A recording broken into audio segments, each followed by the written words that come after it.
resolving minor technical issues. Welcome everybody to our first panel in the UNDP Pavilion, Taxation for a Greener and More Sustainable Future. We have several participants and panelists online.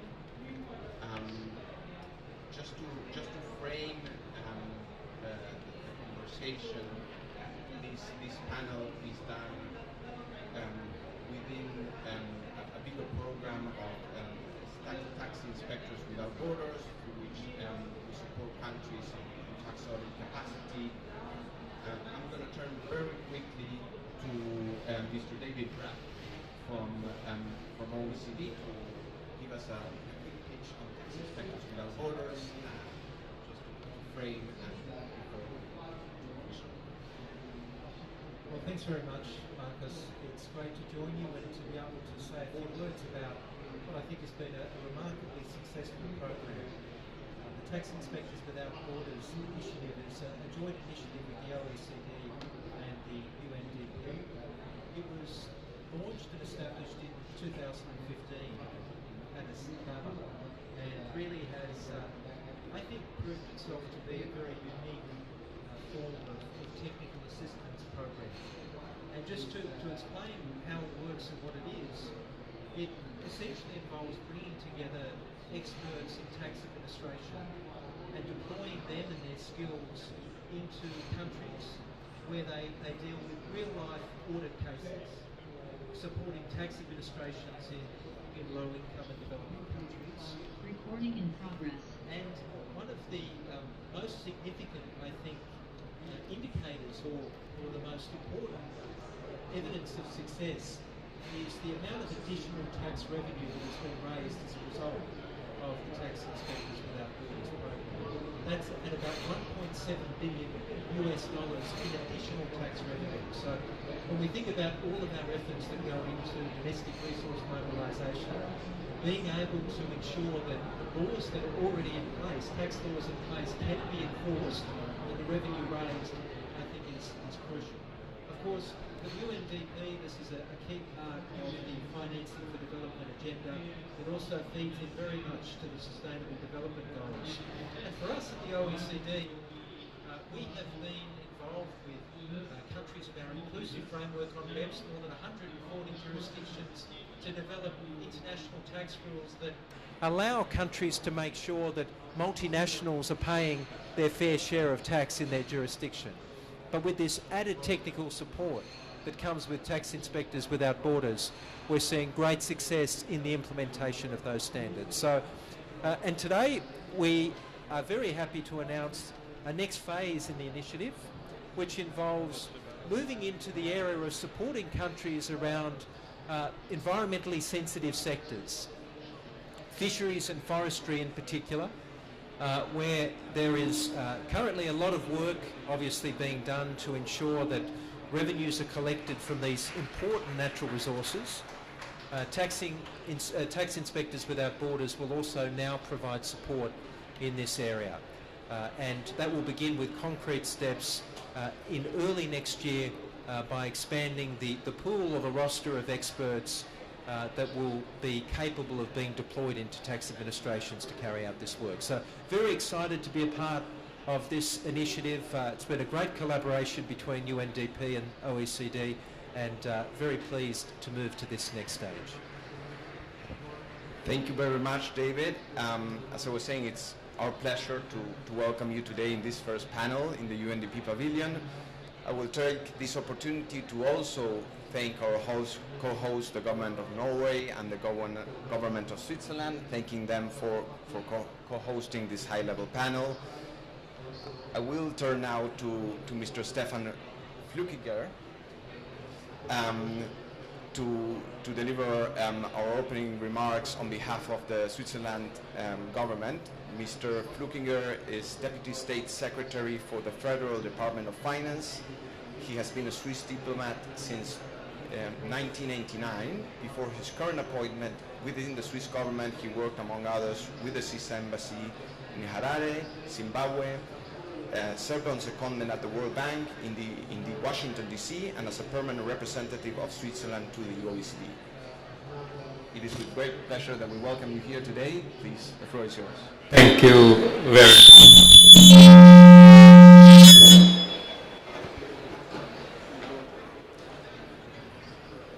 Shall I start again? Now that was an impact. Thank you very much, first of all, Marcus, for the invitation. And my kudos to the program, Tax Inspectors Without Borders, which started as a very small program, but the leverage it has always been very good. It's a very efficient program, and it's wonderful to see it grow and be a success. For the topic today, in terms of taxation addressing climate change, let me just make 3 points. Carbon price, and carbon price. I know you have heard this mantra before, and many times before, but you know, it's even, I don't know how, if you know how hard it is to even get the word into carbon price into a communique of the G20 even today. So that's basically where we are. But we all agree that it remains the most effective tool to incentivize businesses and other actors to change their business models and behaviors in ways that can permanently reduce emissions. And we could do away with a whole slew of regulations if we would succeed to increase carbon prices. In addition, carbon price can help redirect financing to support climate initiatives, as we have heard, and I will hear throughout, and you will hear this throughout the Finance Day. We need to continue to find ways to mobilize greater amounts of climate financing. Now, Switzerland, similar to Norway, remains one of the countries with the highest carbon prices in the world, and we have quite some extensive experiences in this field. We also know about the difficulties. The price in Switzerland on fossil thermal fuels is currently at about $120 per ton CO2 emitted, and around 2/3 of that revenue, and that's important, from that levy is redistributed to the population and the economy through lower health insurance premiums, also in an effort to enhance political acceptance. In addition, Switzerland's highest emitting industries are subject to a cap and trade emissions trading system, ETS, and it mirrors the system in the EU. The two systems are linked, which of course increases the critical mass across the entire region and helps to enhance liquidity. Now, we all know that carbon price is not just the most effective, but also one of the most politically difficult policies to introduce, because it immediately affects your purse and the one of everybody in the streets, especially also the poorer parts of our societies. Even in Switzerland, having platforms to share experience and learn about the success is therefore quite important. But we do have to take the issue of carbon price to a global level, and there are various efforts to do that from the IMF, also, of course, from the part of the OECD,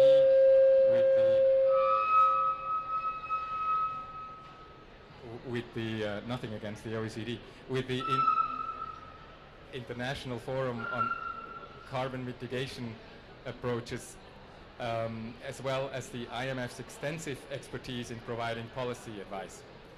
This will help deepen the international discussions on the opportunities and challenges and best practices around carbon pricing, as well as the need for internationally coordinated approaches. Then the UNDP Tax for SDGs initiative, of course, and the OECD UNDP Tax Inspectors Without Borders that was mentioned have an important complementary role to play in providing concrete advice and technical assistance to tax authorities with a greater developing country focus.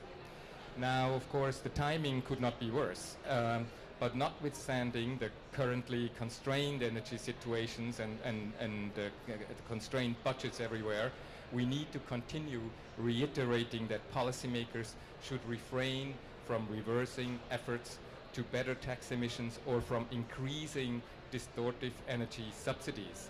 Basically, when we talk about establishing and raising carbon prices, we're still moving in a world where we have negative carbon taxes in a way of fossil fuel subsidies. So the more vulnerable populations should rather be compensated through targeted transfers. The predictability and stability of policies will be key to reduce uncertainty for market participants and allow them to plan their transition in the longer term. So we are confronting a delicate balancing act. We need to find a policy mix that is holistic, tailored to local circumstances, well sequenced, and that takes into account potential synergies. Finding ways to increase political acceptance, whether through targeted transfers, time-bound subsidies, and investments in sustainable infrastructure, that will be the key to succeed. The 100 billion, if we talk about developing countries, that is so much part of the discussion these days, is essentially just a multiplier, as the EBRD president said this morning. The adaptation is an investment, and the return on this investment very much depends on how well we implement these policies, how predictable our frameworks are, and the signals we send both to the partner governments and to the private financial markets. Thank you very much. Thank you. Thank you very much, Mr. Flückiger. I think the message was clear. Carbon price, carbon price, carbon price. The G20, it's a tough conversation that the OECD also has been in there together with the IMF. That I would say started in 2008-9 with the Pittsburgh Declaration, where your point around fossil fuel subsidies was initially made, and with the Italian presidency, first time mention on carbon taxation, but you still have that sort of scissors effect, where if you still reduce the subsidies or increase the tax, the ones more affected are the poor. So it's very interesting, Switzerland's approach to redirect carbon taxation to those most in need. I would argue, and maybe David, you can share with us later, if you know any experience, if this is also done with the reduction of the surplus, with the reduction of the subsidies. So if the fiscal space that is created by the reduction of the subsidies is also redirected to the poor, who are going to be most affected. I was told that our next speaker, Claudine Ubera, is being delayed, so we will turn onto a virtual speaker, Mr. Rami Mohammed Youssef, who I can't see from where I'm sitting. He's online. Mr. Youssef, are you online?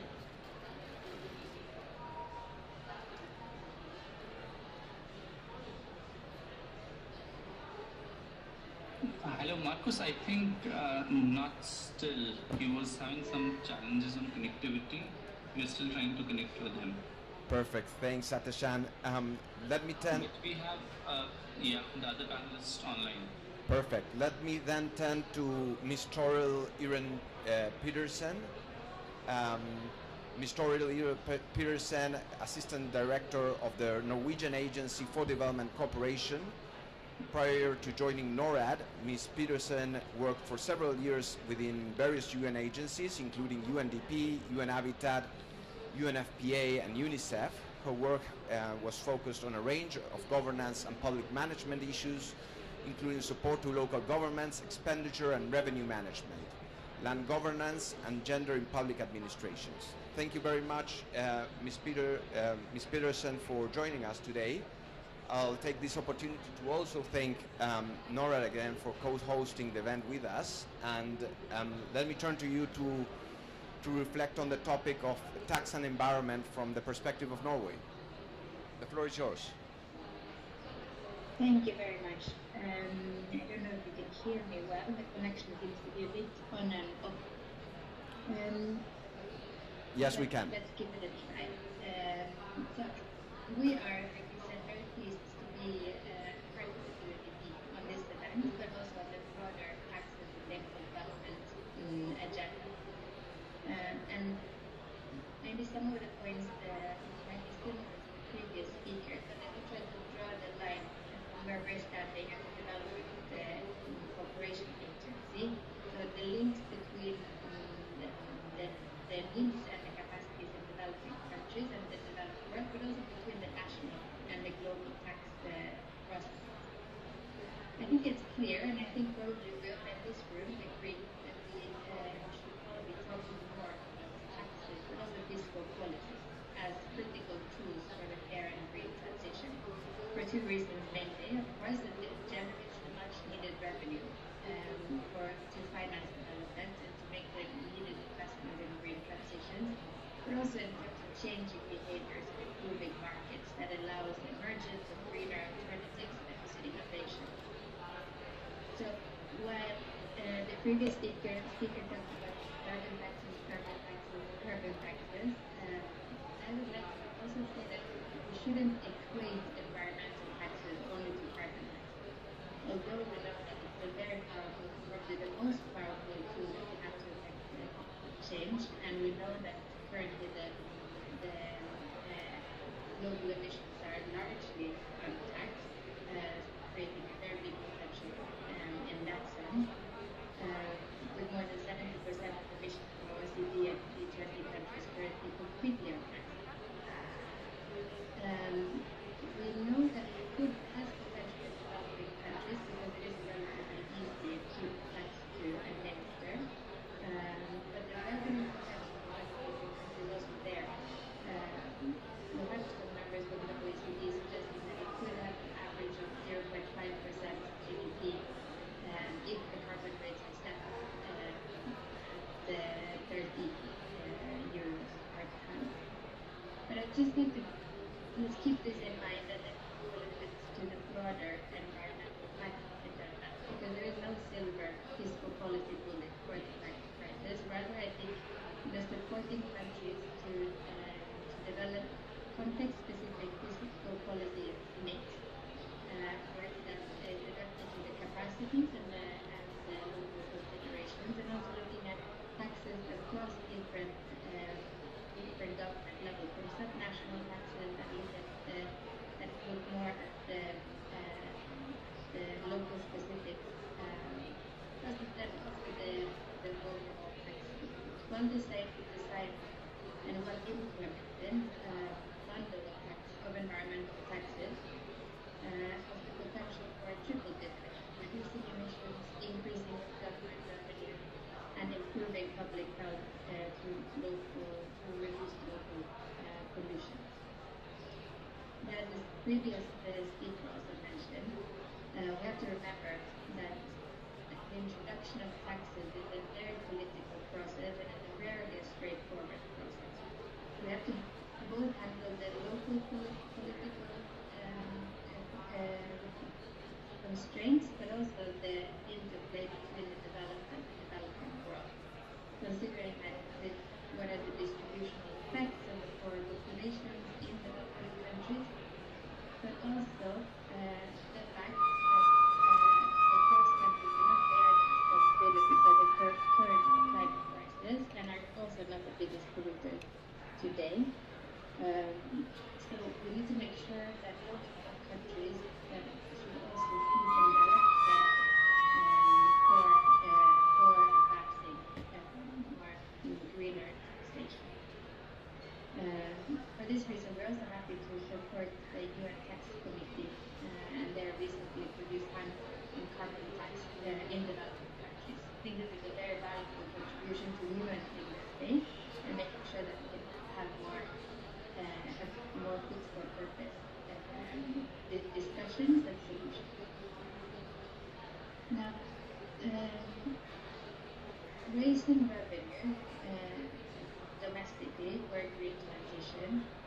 also has to take on board with boosting revenue. And the domestic tax system is then supported by financial integrity in the global tax system. The trend in developing countries to tax havens or secrecy jurisdictions is closely related with other kinds of environmental crime like illegal logging. So using the tax system, not only the taxes itself, to curtail this financial flows and also then prioritize facilitating the system. I think this is an important aspect to take on board. So just lastly, I think alliances are important here. Climate advocates should also be tax advocates. We need to make sure we need to communicate how the different agendas are deeply interrelated, and a more transparent international tax system and a more effective domestic green taxes will benefit both these agendas that need global solutions. At Northern, we're very pleased to have excellent partners in the multilateral organizations, civil society, and also in research that really look at how we can promote these agendas by adapting solutions to developing partners and developed partner countries' capacities and needs, both domestically and globally. So we look forward to continued collaboration.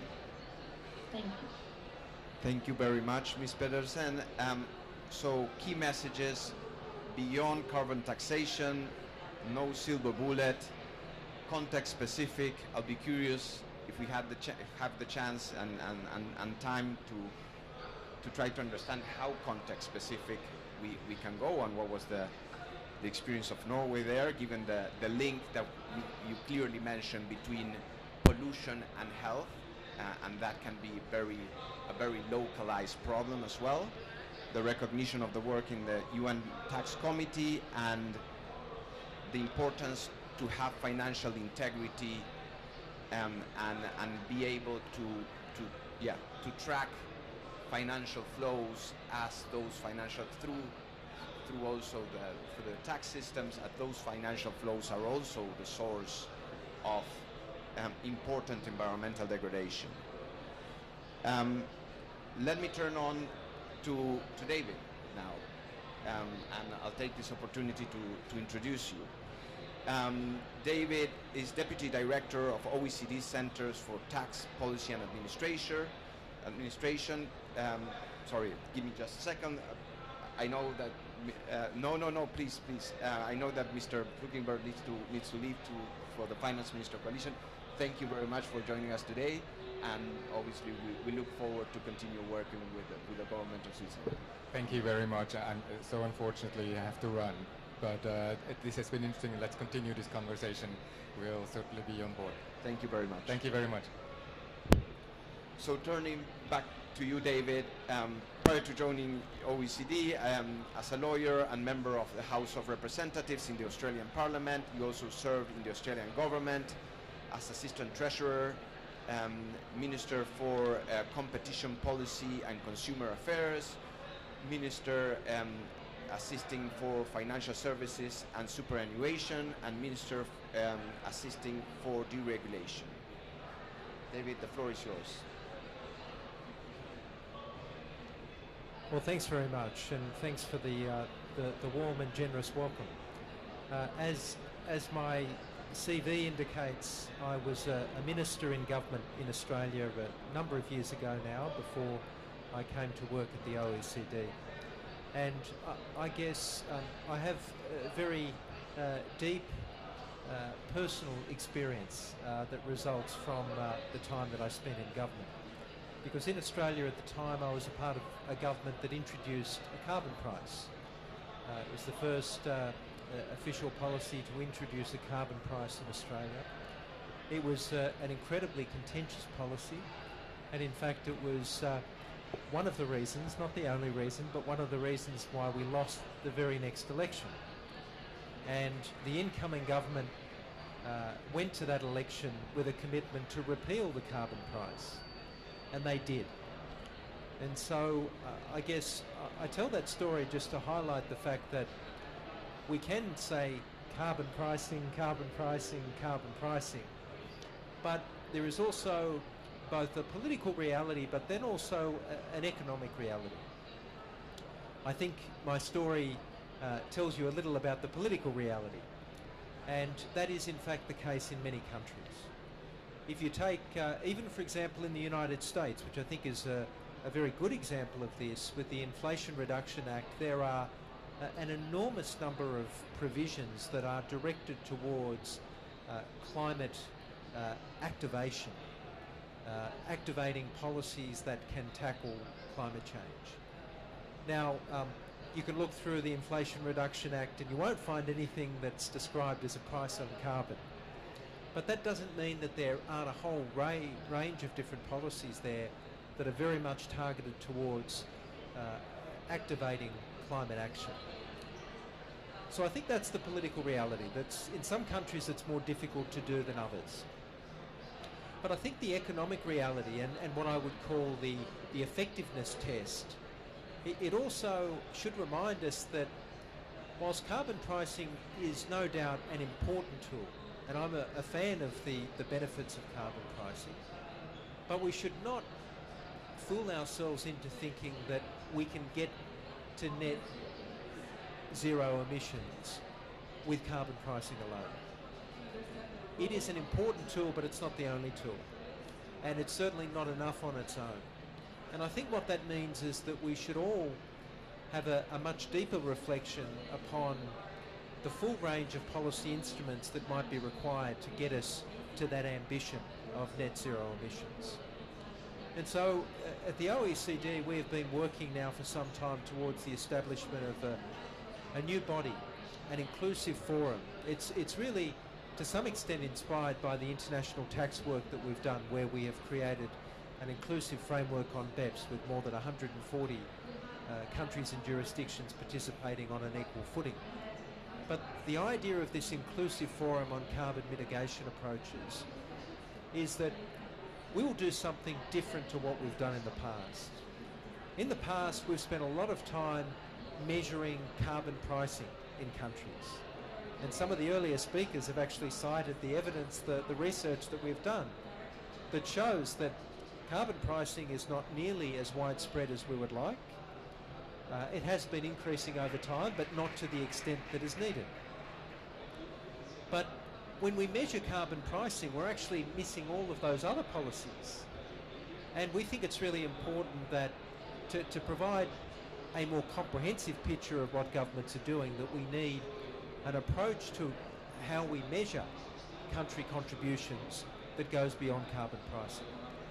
And this is not easy because it's actually much easier to measure carbon prices than it is to measure the effect of other policy interventions. For example, if we have an emissions reduction standard,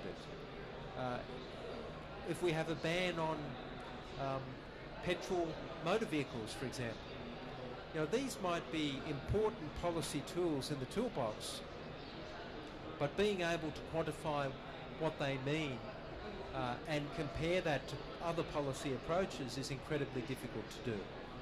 So what we are really trying to do is to inform the debate. This will begin with a stock take of the policies that governments are putting in place, and we think that will be informative in itself. Informative for countries that are looking to take action, that may want to tailor that action to the country-specific circumstances that they find themselves in, which we think is absolutely crucial, and we've heard other speakers already speak about that today. So I think as we move forward, it is important that we look beyond carbon pricing. But perhaps just to conclude with one important remark that I wish to make about what continue to be the benefits of carbon pricing.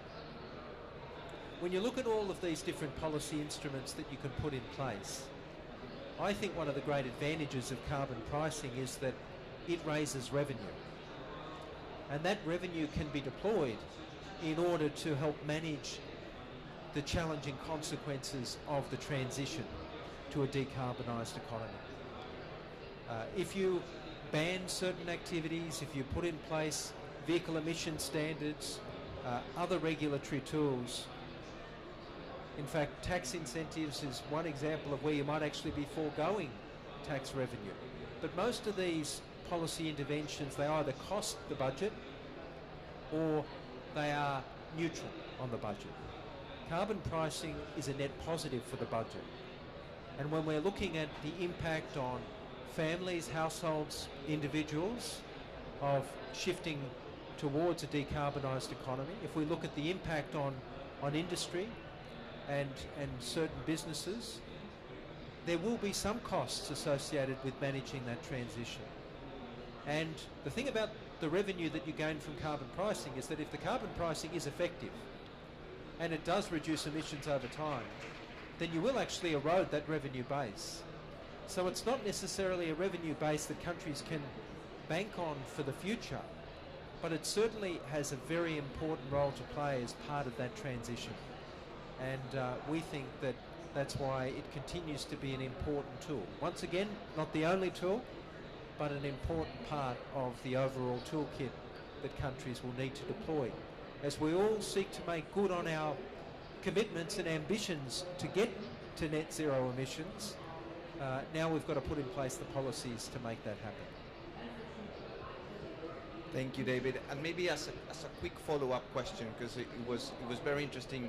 You started with two political economy examples in Australia and the US, showing how delicate this topic is from a political perspective, but also from a regulatory perspective, in the sense that one can advance what a party or one considers a very important piece of regulation, and it can backtrack. During the last couple of years, the G20 make important progress with BEPS. But that was a work of many years. You mentioned now starting with the stock take. What do you see as that long game? It's the stock take, but then it's what? Maybe if you can share in 1 minute. Sure. So, look, as I said, I think the stock take is informative in its own right, because it will give us the sort of menu of policy options that governments are putting in place. But we then also want to examine the effectiveness of these policies. And that will be a very direct assessment of the impact in reducing emissions. Now, of course, it's one thing to have a look at a menu of policy options, but it's also worth having a look at which ones actually do have the desired impact. But of course, there are a whole range of other issues that we see the Inclusive Forum on Carbon Mitigation Approaches being able to deal with. What happens in a world where countries are moving ahead with different instruments at different speeds is that sometimes that leads to what economists might call the spillovers. And we see, for example, where countries that feel that other countries are not taking the same degree of action, that there may need to be policy interventions that take that into account. Now, of course, they all have the potential to create tensions, and some of these tensions may spill over into trade tensions.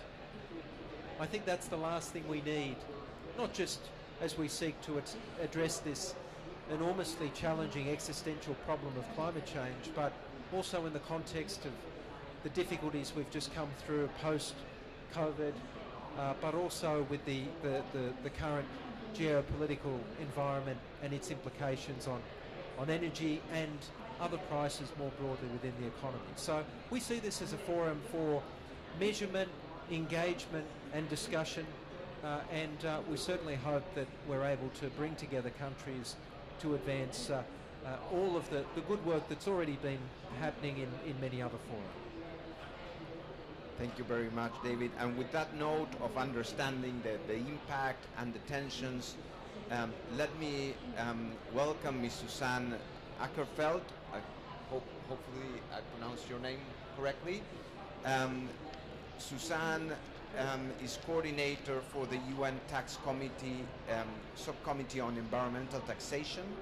Ms. Ackerfeld is also senior advisor within the Swedish Ministry of Finance, and over her extensive and remarkable career, Ms. Ackerfeld has served as Sweden's lead UN negotiator on energy, climate and taxation issues, and has been a lead drafter of the core chapters to the UN Handbook on Carbon Taxation.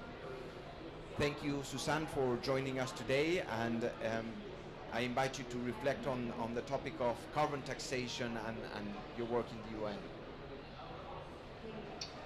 Thank you very much, Chair, and of course it's a great pleasure for me to be here, although it's only remotely, but I think you hear me well. First of all, I need to touch a bit on my background, because I've been working as the Swedish Minister of Finance for 28 years, so I've been instrumental in the development of the carbon taxation in Sweden, which we also introduced at the same time as Norway in 1992. So we have a vast experience, like Switzerland and Norway, of the benefits of using carbon taxation as a good tool, and I can echo very much what Toril and David and Swiss colleague was saying about the benefits of carbon pricing. But as you were saying, Chair, this is not why I'm here. I definitely develop a lot of this Swedish experience, but that's not what I'm here. I'm here representing the UN Tax Committee, and in the UN Tax Committee there are subcommittees working on making the work move forward, and I'm very happy to co-coordinate the work of the subcommittee on environmental taxation, along with my Pakistani colleague Mohammed Ashfaq Ahmed. And the work in the subcommittee on environmental taxation was introduced in 2017, and has then, as was mentioned earlier in this discussion, been publishing the UN Handbook on carbon taxation for developing countries. And that is indeed a very important tool, because now, as I'm sure as you were there on site in Egypt, you're very well aware of that. Now we are moving in a different direction, because we have this far been talking about why we should introduce different measures, why there is a need to stop climate change and so on. But I think everyone is now brutally aware of that. Now we have reached past that point. Now it's time to do the how. How can we do this? How will we actually do it?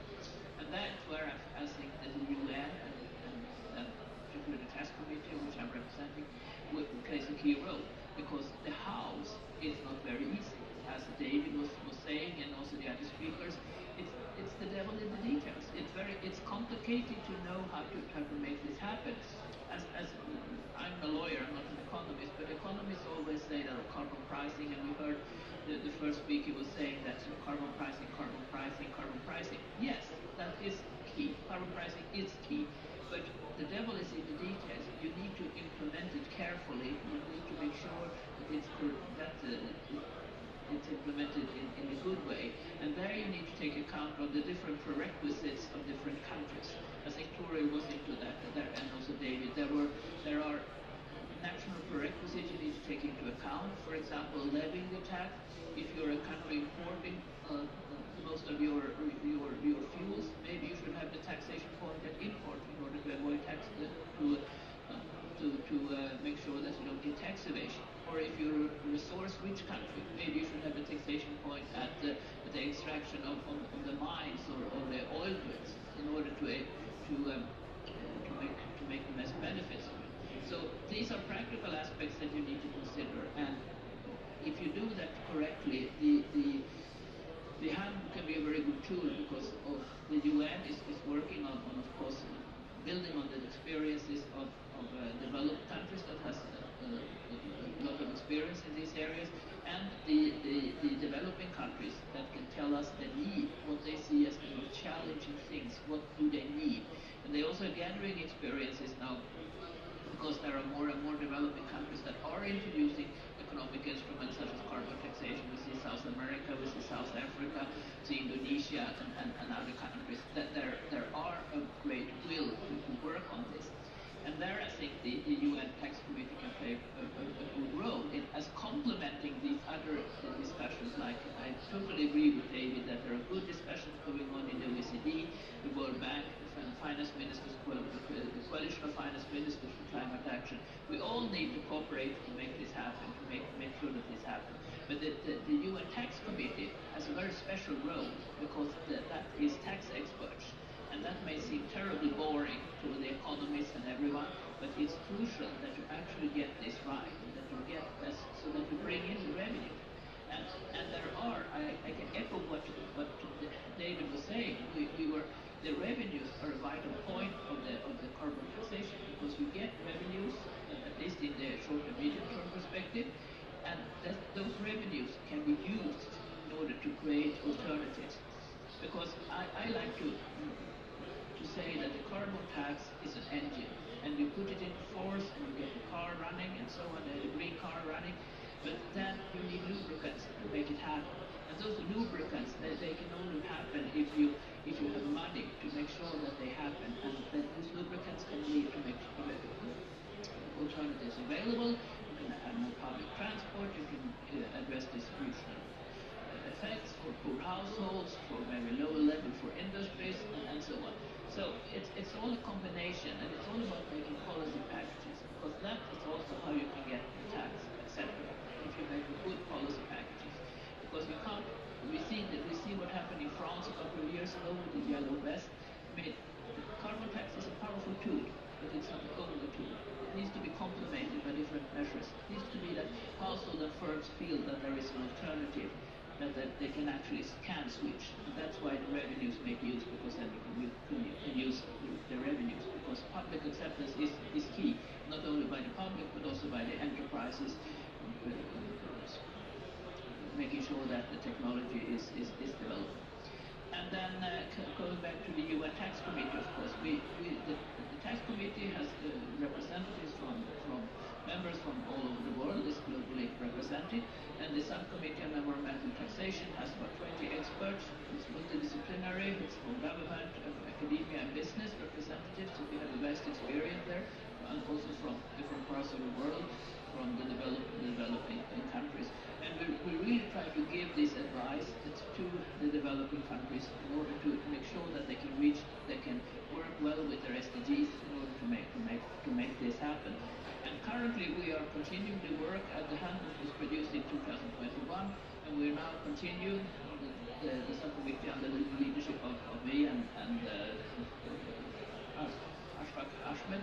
And we have 4 work streams that we are working on, and I'm sure that you will see that they are very relevant, because those work streams are carbon taxation. There is the interaction of carbon taxes with other natural measures, because you don't introduce, like David was saying, in the carbon tax in vacuum. You make sure that it's part of the overall picture, make sure that it is useful. Then we have work stream 2, which looks more to the energy transition, the role of carbon taxes and other measures in to support the energy transition. Then you can see a difference between resource-rich countries and importing countries.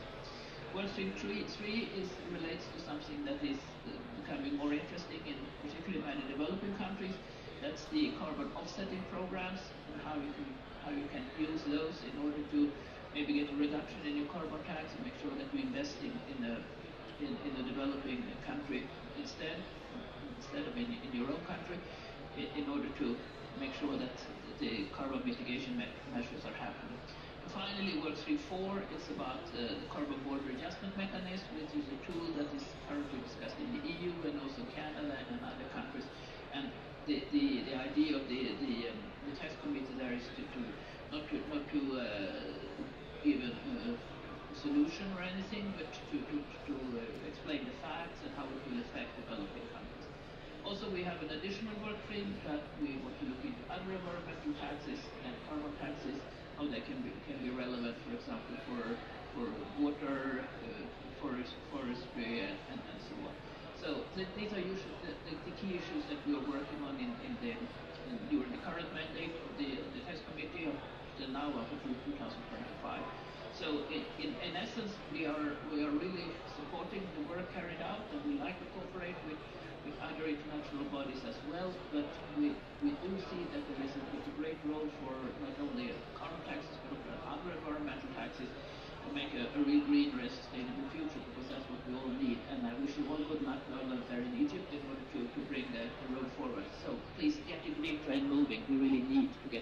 and moving, and we need to be on board of that, all of us. Thank you. Thank you very much, Susanne. I like that idea of getting the train moving, and hopefully once it gets moving, it's hard to stop. Susanne, you mentioned several interesting points. Again, environmental taxation, so going beyond carbon taxation, and that link back to what our previous speaker had also mentioned, Ms. Petersen, in terms of localization, the need to have a policy package, so not considering environmental taxation in a vacuum. Consider also the desired effects.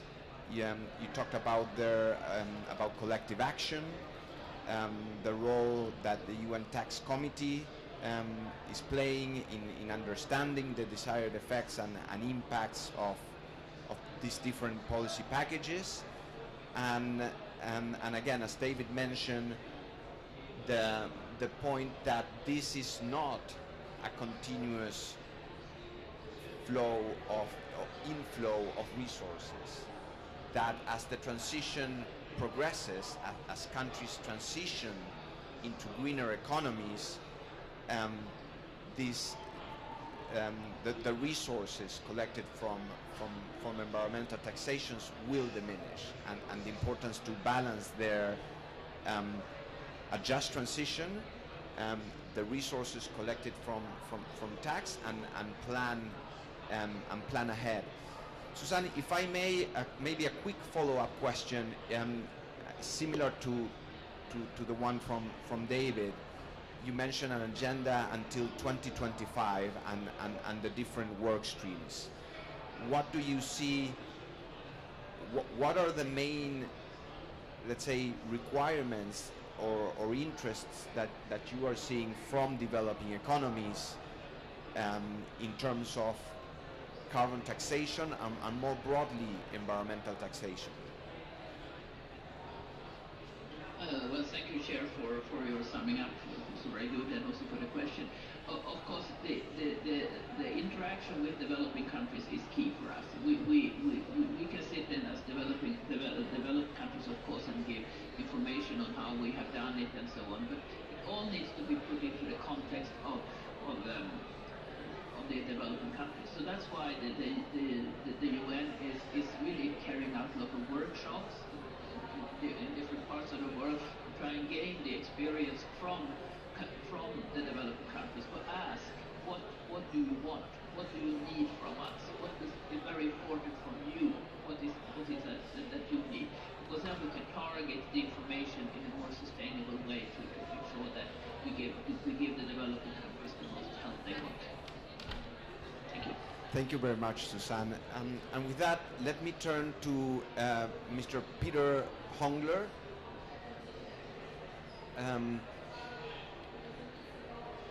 Mr. Hongler is Professor of Tax Law at the University of St. Gallen in Switzerland. Professor Hongler is Director of the Institute for Tax Law, Public Finance and Law and Economics within St. Gallen University. He was a guest researcher at the Institute for Austrian and International Tax Law at the Vienna University of Economics and Business, as well as a postdoctorate research fellow at the International Bureau of Fiscal Documentation. Professor Peter, I invite you to reflect on the topic of tax, ESGs, and environment, which is a topic that particularly we at UNDP are increasingly looking at, and also, I would say, in the context of the G20, as David mentioned, the link between policy levers, taxation, carbon taxation as a policy lever, and how, obviously, from the ESG side, it influences financing of sustainable assets. Professor Hongler, over to you. Thank you, and thank you for the invitation. I think Susan mentioned the term policy package, and David mentioned the term toolkit. So my goal here is really to talk about private sector governance, and that could be part of the toolkit. to fight climate change. So I will briefly discuss how climate of the government really an effective tool or a very ineffective tool to achieve the SDGs. So the focus is not so much on how tax systems can be changed in order to achieve the SDGs and to fight climate change, but how in particular multinational enterprises can be involved in the process of achieving a more sustainable goal.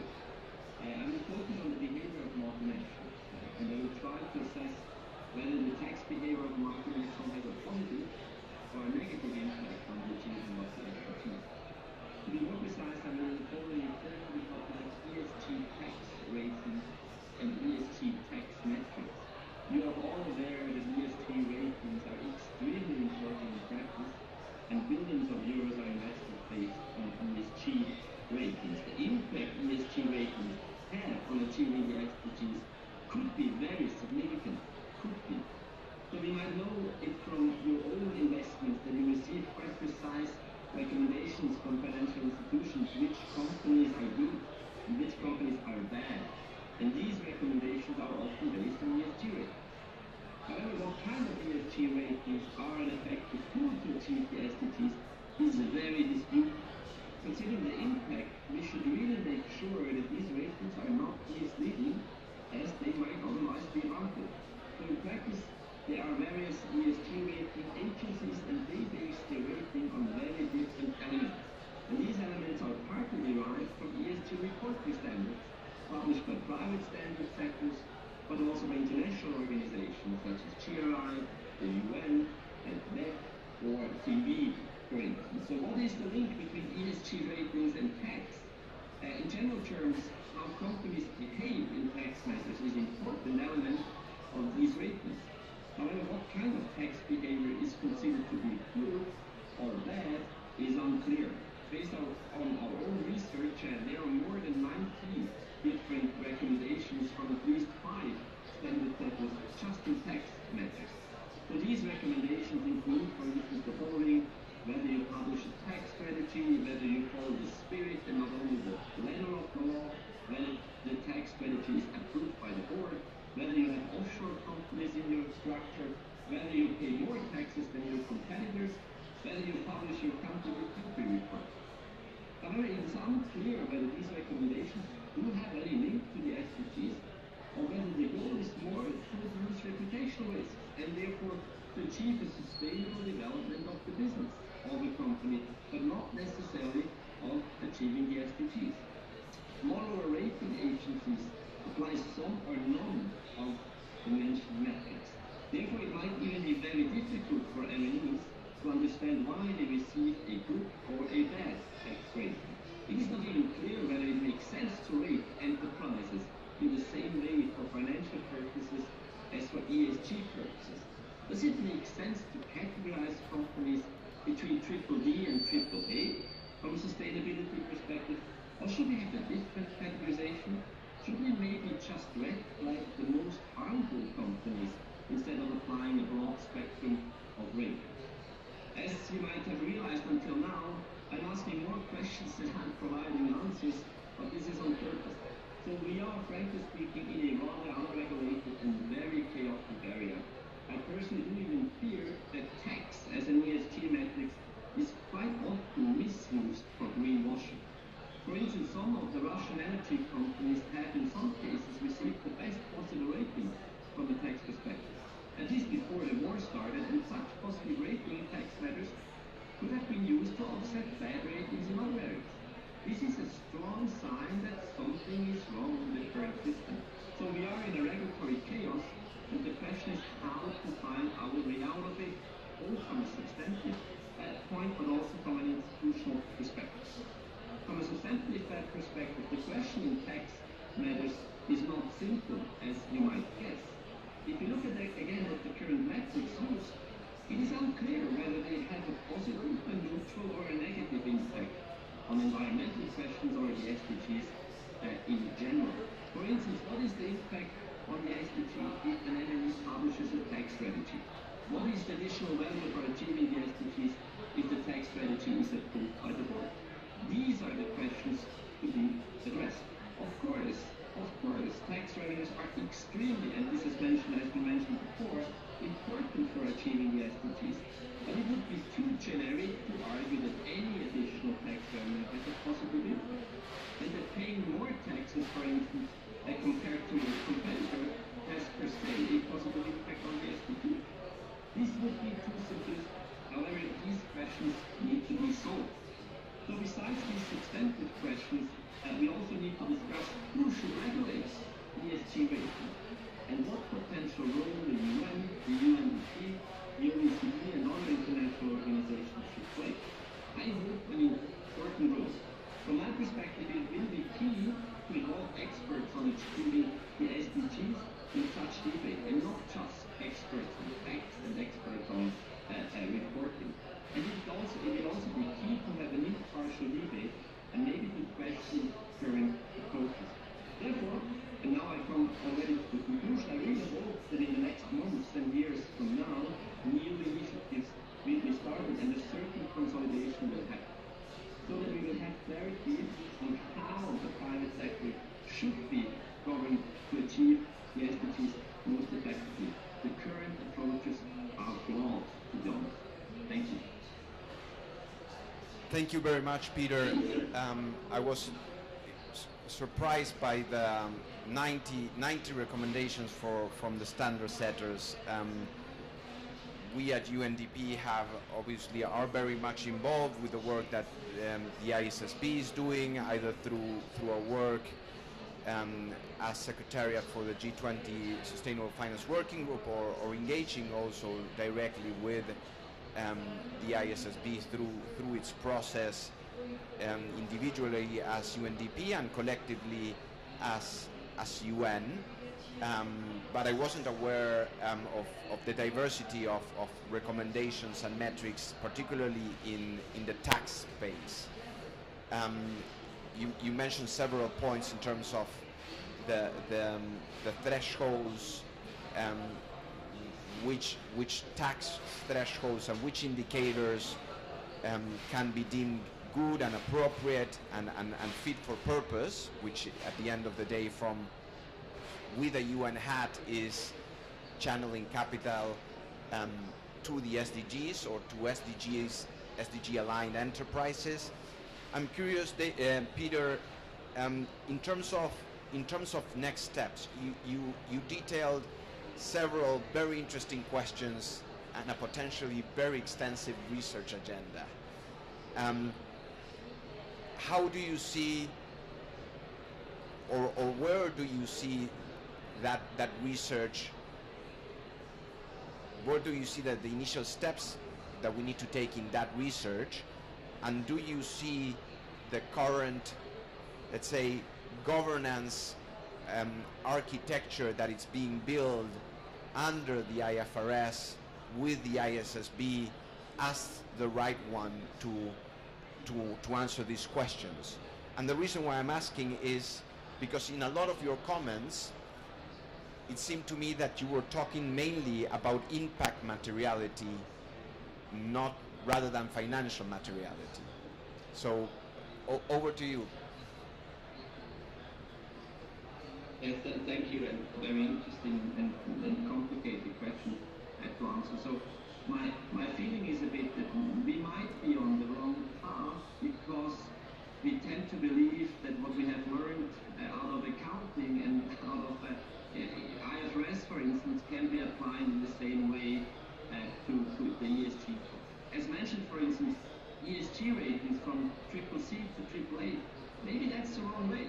Maybe we should apply a different metric and just, highlight which companies are really bad or which companies are really good in order to fight climate change.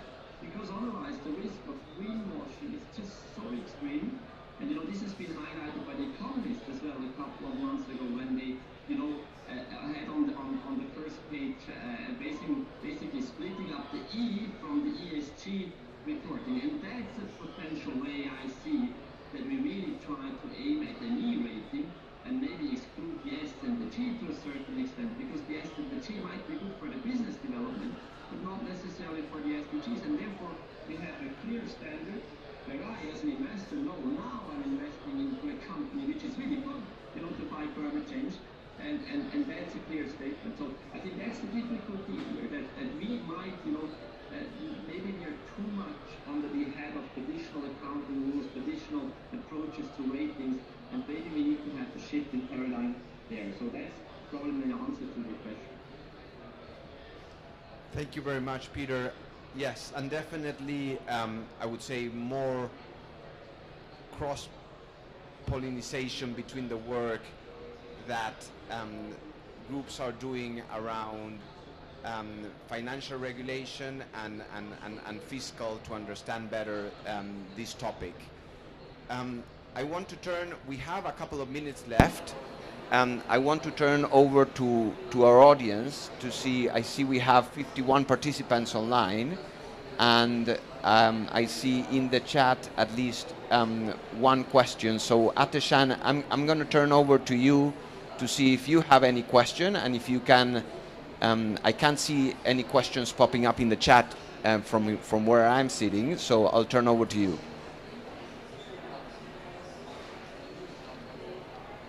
Thank you, Marcus. I think we are waiting.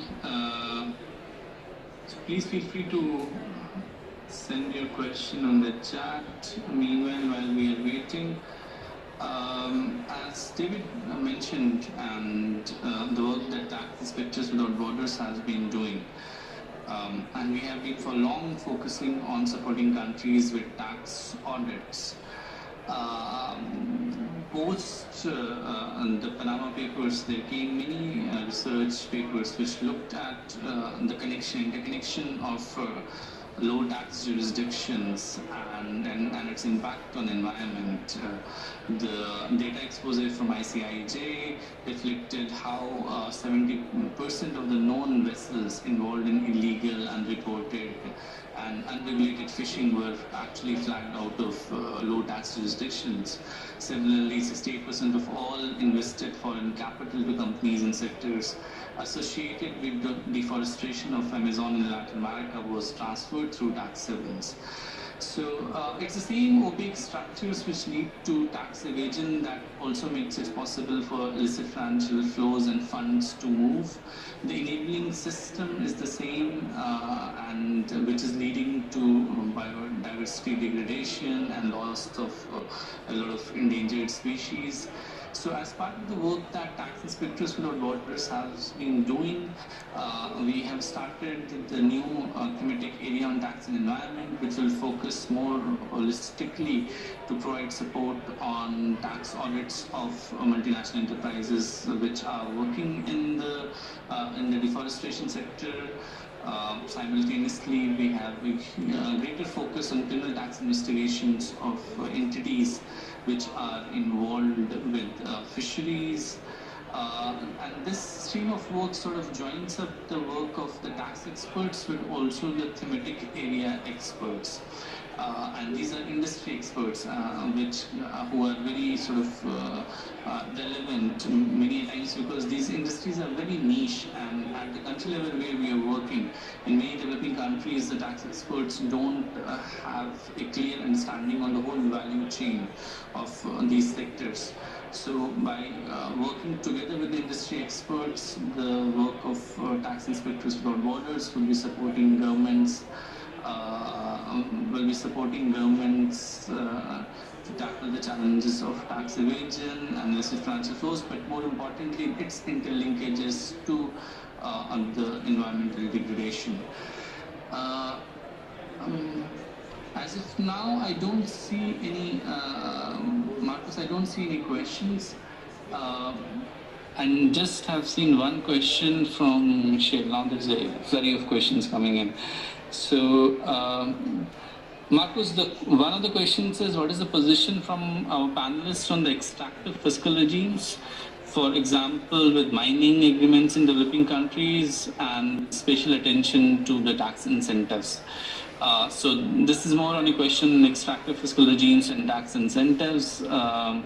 Then there's a question to Stephen on could you clarify which 90 recommendations on tax and SDGs were being referred to in discussion on the standards? I think it was 19, but Peter, probably I will leave that to you. So Marcos, probably on the extractives, I will go back to you, and probably if David wants to respond, has a quick thought, and then we can go to Suzanne and Toril if they will have any reflections, and probably Peter can respond to the question on the 19 recommendations. Over to you, Marcos. Thank you very much. Actually, over to David.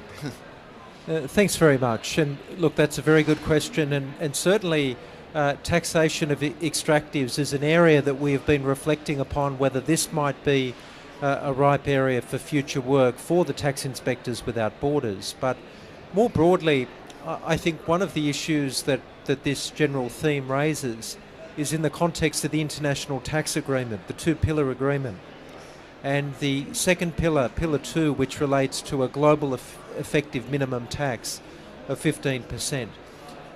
It will, largely because of the way the rules operate, it will ensure that all countries will really need to have a deeper reflection of the tax incentives that they currently have. And this will certainly be the case in relation to extractives. Without going into the detail of how the different rules work, effectively what will occur is when Pillar 2 is implemented, if effective tax rates in your country are lower than 15% for a company, then if you don't take action, some other country will, and will collect the tax up to that 15%. So what it means is that if in the past you're a developing country, for example, and you've had the big mining company come to town and they say, look, we have lots of projects around the world and we're not sure we want to open up the project in your country, but if you gave us a tax holiday for 20 years, then we might open up that resource. If they come to you and they say that, when Pillar 2 has been implemented, countries involved in that negotiation will be able to go back and say, well, you're going to be paying 15% tax to someone on the profit that you make. So why would you be asking for a tax holiday? That just means that we would be giving away part of our taxing rights up to 15% that's going to be collected by some other country. And in fact, it may even be a developed country that seeks to then collect that tax revenue. So in this environment, it does a couple of things. Firstly, it means that countries will not be under the same degree of pressure to offer those wasteful tax incentives, those harmful tax incentives, you know, tax holidays and things of that nature. But secondly, what it means is that if you're a country that currently has a lot of these tax incentives in place, then you need to evaluate whether or not they continue to be effective in achieving the purpose that they were designed to achieve. And it may be that a stopgap measure, an initial reaction from you, might be to introduce what in tax terms we call a qualified domestic minimum top-up tax. It's a mouthful, but what it basically means is to put a new tax in over the top of your existing tax system to make sure you take 15%.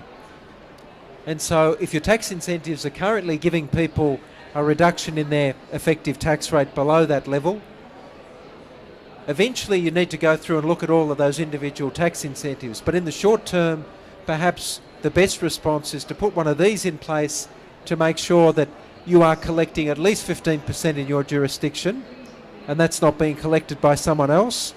And then over time you need to go back and have a good look at these tax incentives. And we think that in many countries there is a compelling need to reform those tax incentives anyway. So hopefully this provides the impetus for that deeper reform process. Thank you, David. Over to you, Peter, on the question of the standards. I think it's Yes, thank you.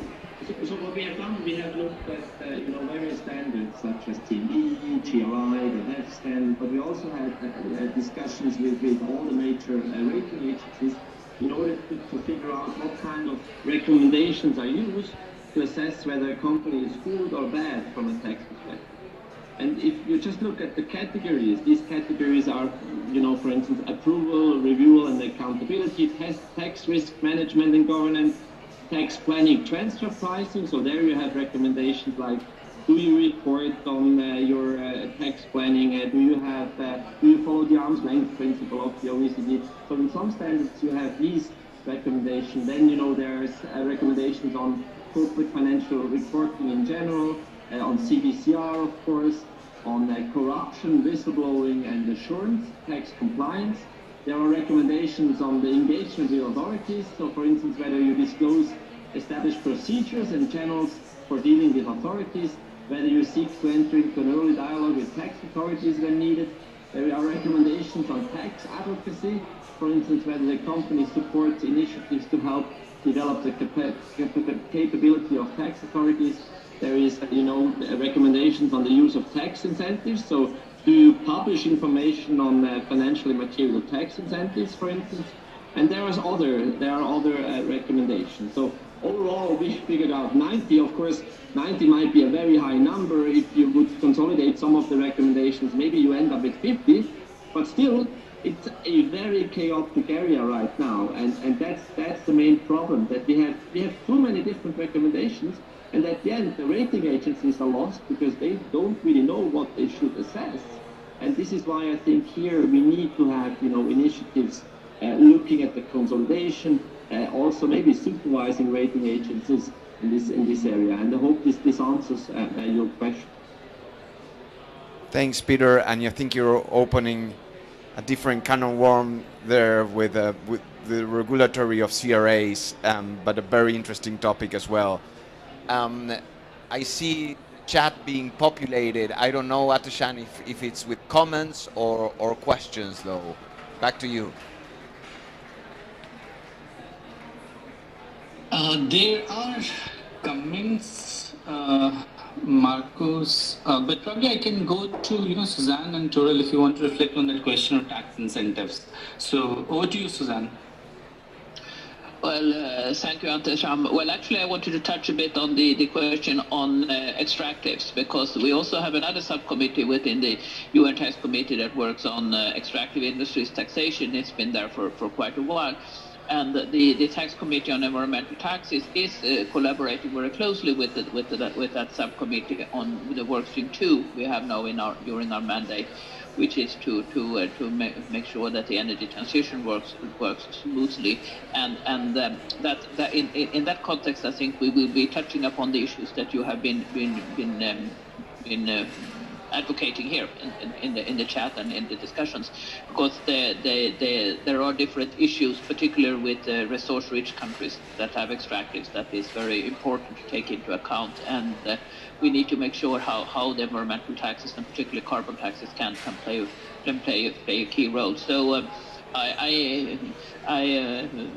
I just like to reach out to everyone that has an interest in these issues to get in touch with the tax committee, and because we do really want to have the expertise and the questions, that so we know that we are actually doing what you out there would like us to look into. So please get in touch. I mean, sure, you can find it on the UN website, all the contact information. Thank you. Thank you very much, Suzanne. Toril, I don't know if you have any comments on the two questions asked. Yes, please, thank you. I mean, there are a couple of comments and questions in the chat that I can pick up on, and I think this linkages between the environmental crime and tax evasion and tax avoidance and this financial flows is something that we really have to look seriously at jointly. And I think there's this is something that we see in a lot of different fields, that there is, when there is a lack of collaboration between the relevant government entities, the lack of information sharing, the information is in the customs, or is it in the tax administrations, in the prosecution or law enforcement, the same system and the same information that is needed to curb the environmental crime and environmental degradation might be available in the country. So really supporting processes where government entities can share the relevant information and then have the potential to both take action against environmental crime and the crime of stealing domestic revenues from especially from poor countries. On the extractive sector, I think we have to recognize that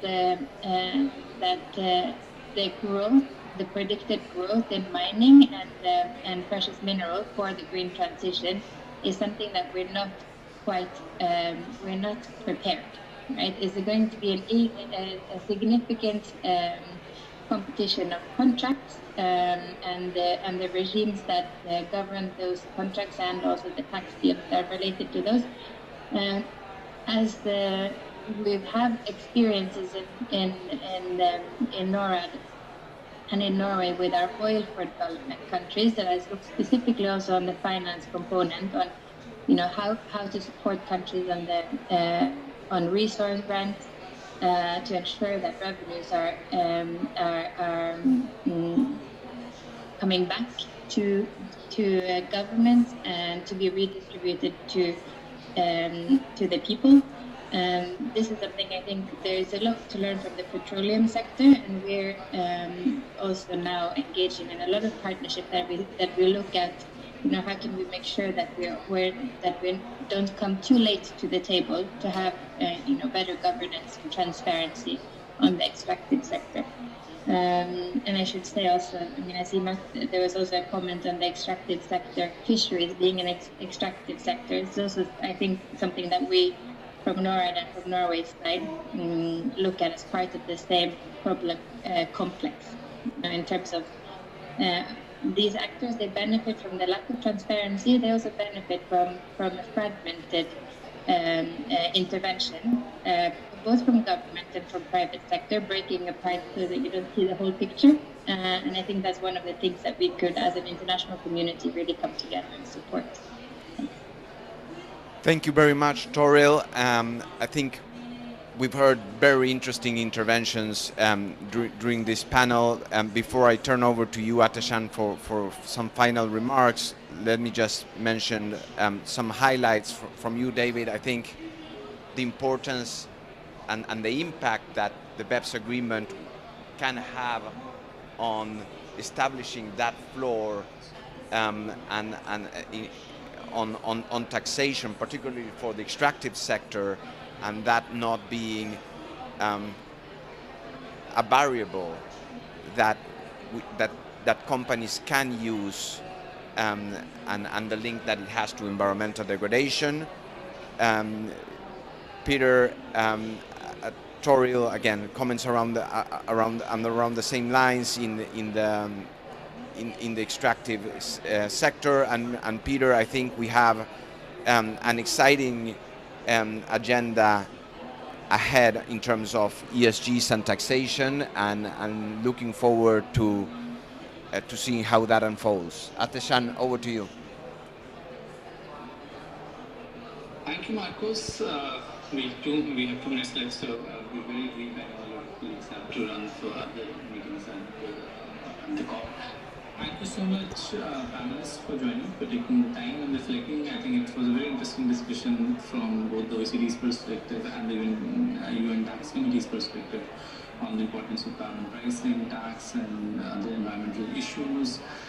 So thanks so much, David and Suzanne. We are also very thankful to Stefan from Switzerland on the reflections on how Switzerland is looking at the issues of carbon pricing. And Peter has opened a new, sort of very exciting comments on how tax intersects with private sector governance and how it intersects with ESGs and the challenges that are there for companies related to greenwashing, which needs to be addressed. Well, it's a huge opportunity when it comes to the question of private sector governance, but they need to be handled very carefully.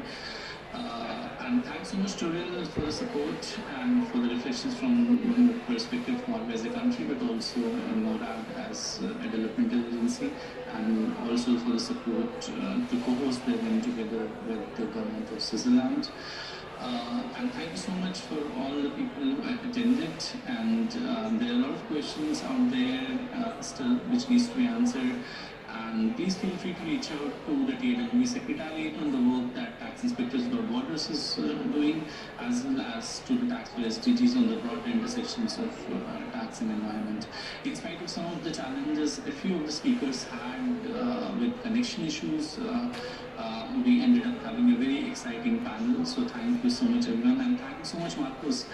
You made the whole panel very lively with your presence on the ground. So wishing you all a very good day at COP, and everyone, whoever is not there, a good day across the world. So thank you so much, and thank you to Aisha, Alyssa, and Marlena, who have been working on the technology and the communication side also. Thanks so much, everyone. Over back to Marcos, and probably we can then close it on the online workshop. Thank you very much, Atashan. We have an exciting day ahead, and a lot of people running here on the hallways. So again, thank you very much to everyone, and please stay in touch and look for our UNDP pavilion if you are here in COP. And if not, please look for our agenda online. We'll make sure we send it to the people that that have registered to the event, so that you can follow us across these days. Thank you very much. Thank you.